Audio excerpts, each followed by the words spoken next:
Thanks for watching. Like and comment, and don't forget to subscribe.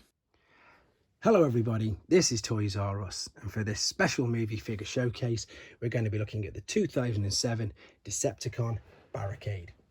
What we'll do with this video, we'll have a quick look at him in both of his modes. That'll help you decide how you want to display him. We'll have a look at how Frenzy there in the middle can fold up, stroke transform to be part of his grill when he's in his alternate mode. We'll also have a quick look at his original Generation 1 self. You won't believe it if you didn't know that he had an original G1 release, because it's nothing like what you can see in front of you. I've also got the Redeco of him as well that was released just a bit later on, so we can have a look at that, and we can have a look at the packaging as well. Right then, let's get started. We're going to start with the alternate mode because, to be honest, I really like it. There it is. It does look very good. It is the Celine S281 police cruiser. And then the funny thing with this is, just an observation, is if you have a look, the side windows there and the front are completely translucent, and then the back windows is just totally blacked out. Don't know why they did that. It's just something that I noticed and thought that's quite odd. The other thing as well is it's a complete role reversal from Generation 1. Obviously we had Prowl, who was a police car, and he was of course an Autobot, whereas now we've got the police car, who is the Decepticon.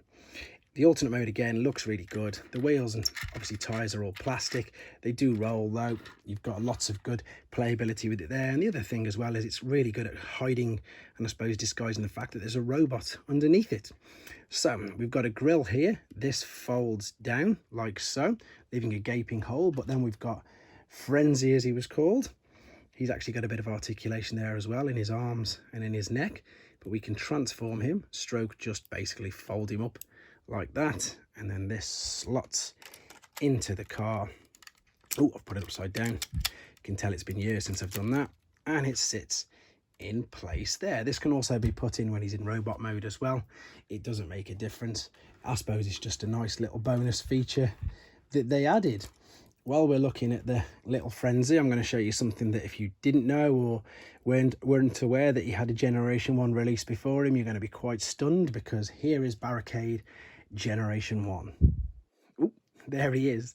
He was a little Micromaster. This is literally Generation 1 Barricade. So how they came from this guy to this guy, I'll never know. But let's be honest, it's a bit of an improvement, isn't it? Whether you like the Bay movies or not, it is a nice improvement. Right, so let's have a look at him in his alternate mode. Sorry, in his robot mode. And the robot mode is good.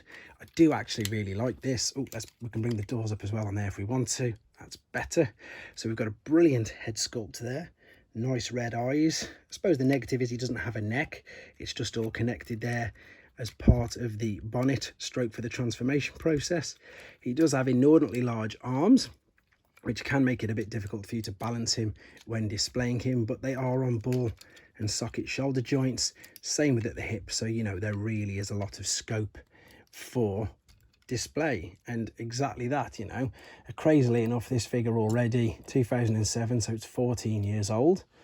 And it looks good. It does look like the movie figures. I know the movies themselves split fandom straight down the middle, but you've got to admit that some of the figures that they had released because of them do look very good.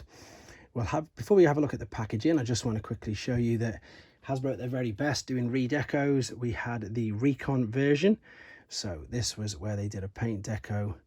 I'll show you it if I can get Frenzy to balance. Probably not. Again, it's carpet. It's my own fault. But then we have the recon version that was released just a little bit later. And it's literally exactly the same, but a different paint job. So even with the packaging. So we'll have a quick look at that in a second. So there was a good choice and a good variety of Barricade figures out instantly within the first year. Right, let's move these down. So this is the original one. There it is, all strapped in. There's a good bit of, I think, yeah, that's a toy photo, isn't it, rather than artwork. And then if we spin it back, we've got him in both modes. It doesn't say how many steps it was. You've got the fact there that you've just got a little Frenzy, and then you've got all your different languages.